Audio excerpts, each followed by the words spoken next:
Hello, everybody, and welcome to this week's Top Club. And as you can see, the topic of our Top Club this week is going to be too much. That's right, too much. Well, the idea for the Top Club for this week came to me during the past week because we definitely had too much.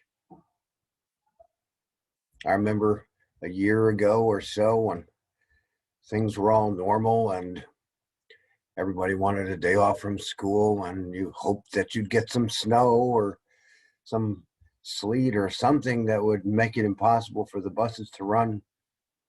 Everybody said, "Yip de doody, we get a day off." Sometimes two, sometimes three. And it was fun. So what comes along? COVID-19, and we get all the days off.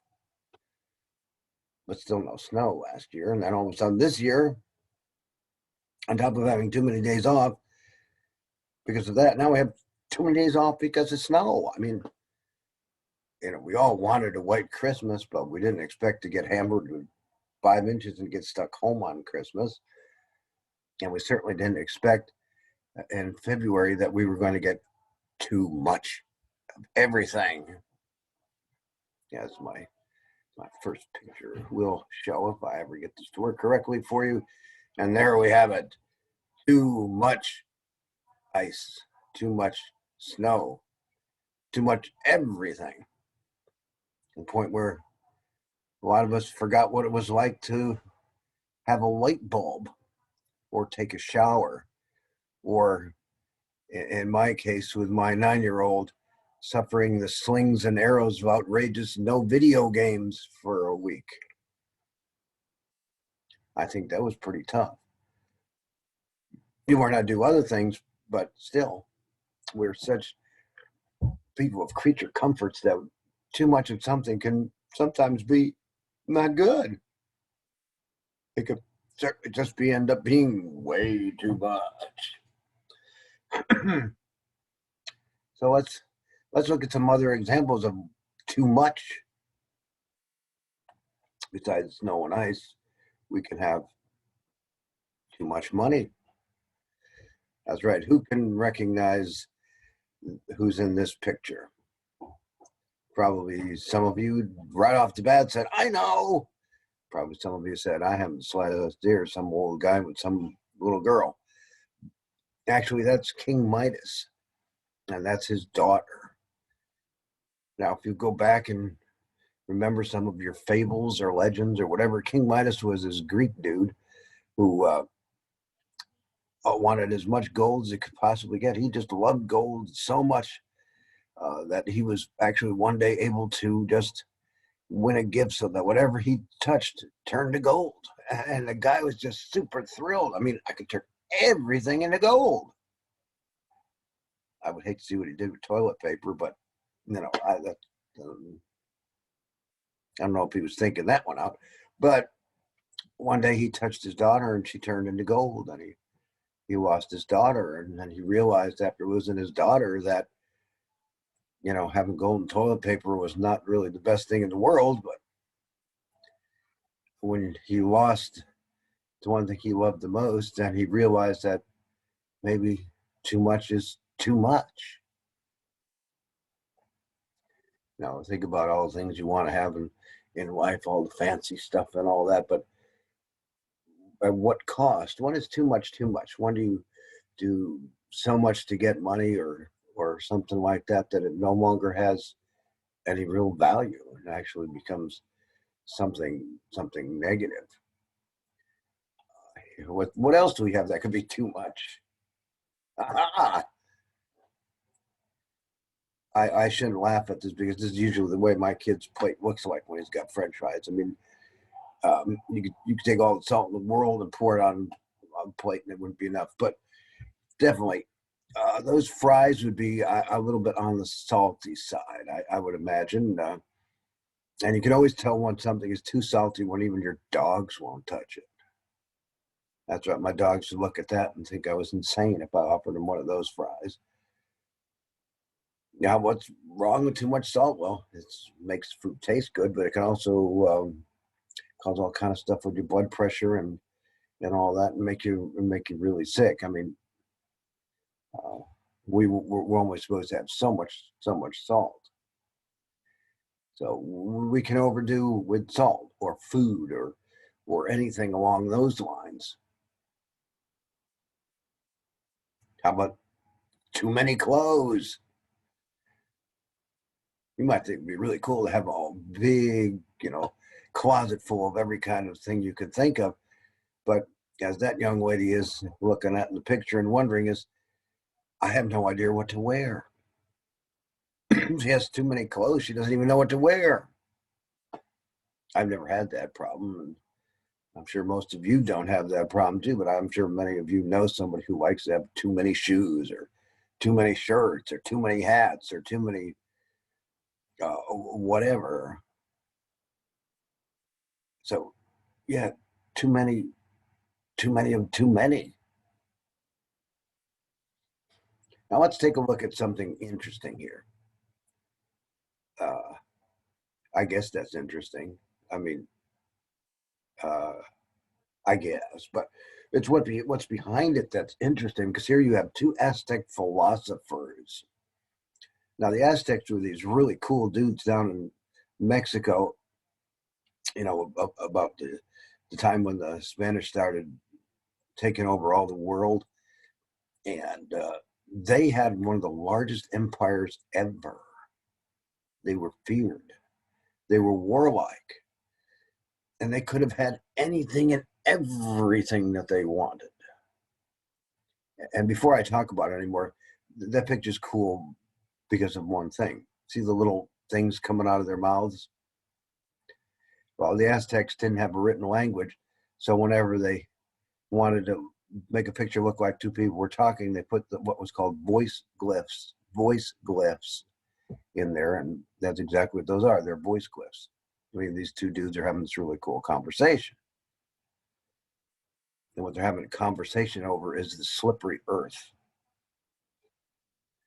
What is the slippery earth? Well, when the Aztecs got started and all, they believed that if you had too much or too little of something, the world became unstable. In fact, it was slippery. You couldn't stand up. You couldn't move. You couldn't do anything without crashing or having any kind of an accident or something. So you couldn't have too big of an empire. You couldn't have too much money. So there never was a too rich Aztec person or a too poor Aztec person. Even slaves had their own houses they lived in. They were not allowed to eat too much or drink too much of anything. They were not allowed to work too much or too little. Everything had to be in perfect balance.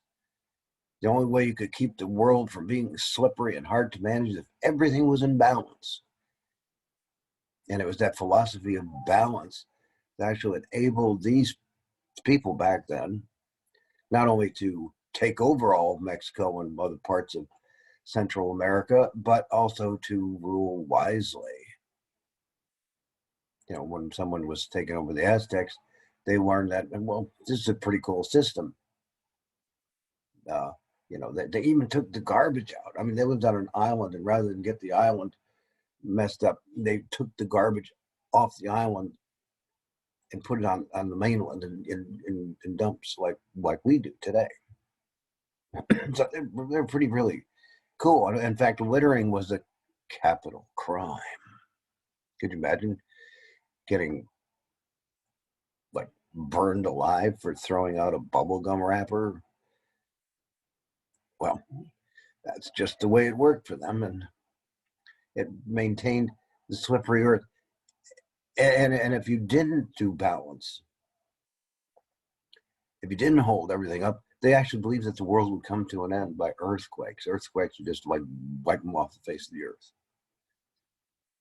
So balance and harmony. In fact, another aspect was really cool was when The most fierce warriors of all had gardens with butterflies in them. And when they were through fighting, they'd go and they'd hang out in their garden and look at butterflies and sing songs to butterflies. Weird. But it was the balance between violence and peacefulness, between bloodshed and bright colors and good things. And it's just the way it worked. So balance and harmony. Did we ever do anything like that in our world?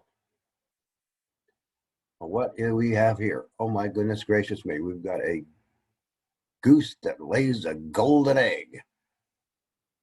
Okay, folks, where is the goose that lays the golden egg in our legends and tales?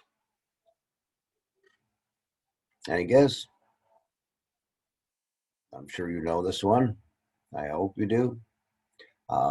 Jack and the Beanstalk. That's right, Jack and the Beanstalk.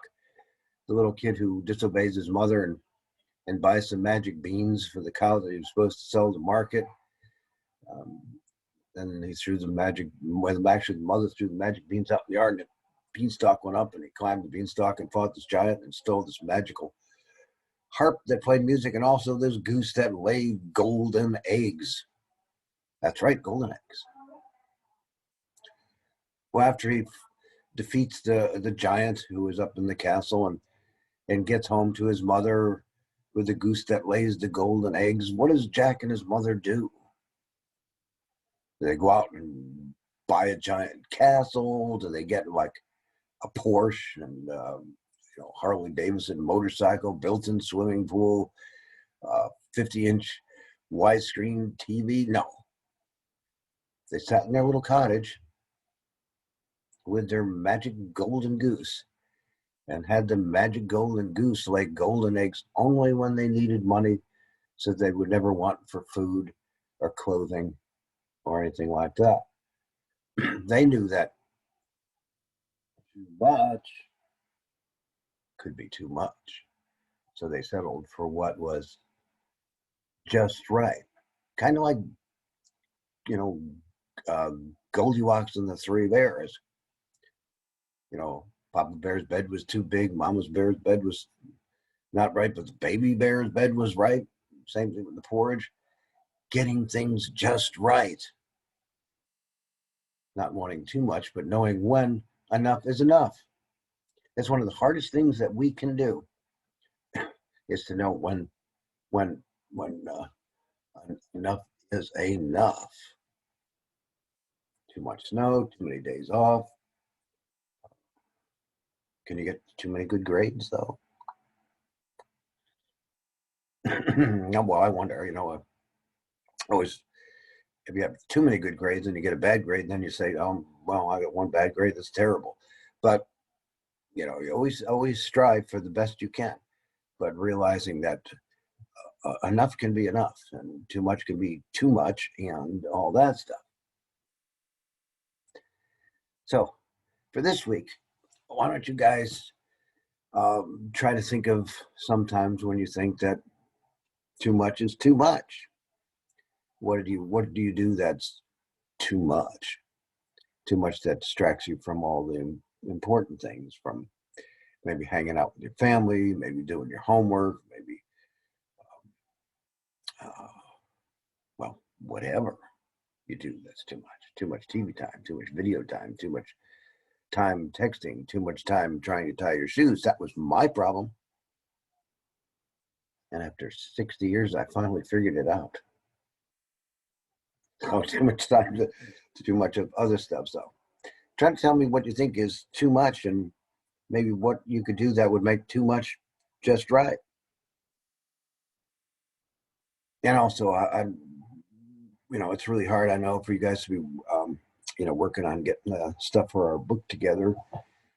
But if you'd want to get back started with that again, now that we got power and electricity, well, some of us have power and electricity back, that'd be really a good thing to start doing again.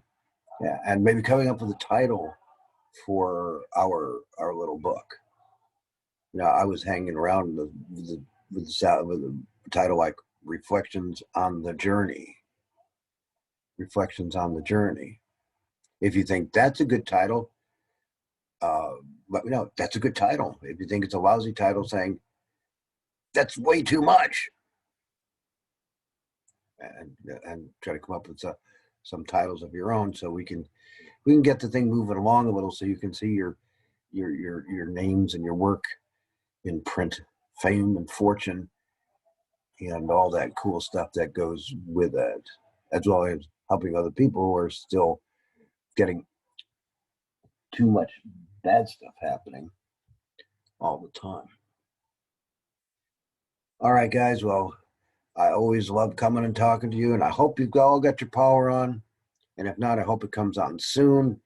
I hope you get to take a shower. I think probably everybody else in your family hopes you get to take a shower, and that you get some nice food again. And now get out, maybe get your fast foods again with too much salt, and just go ahead and hopefully everything's going to be okay real soon, and we can move on to maybe too much warm weather.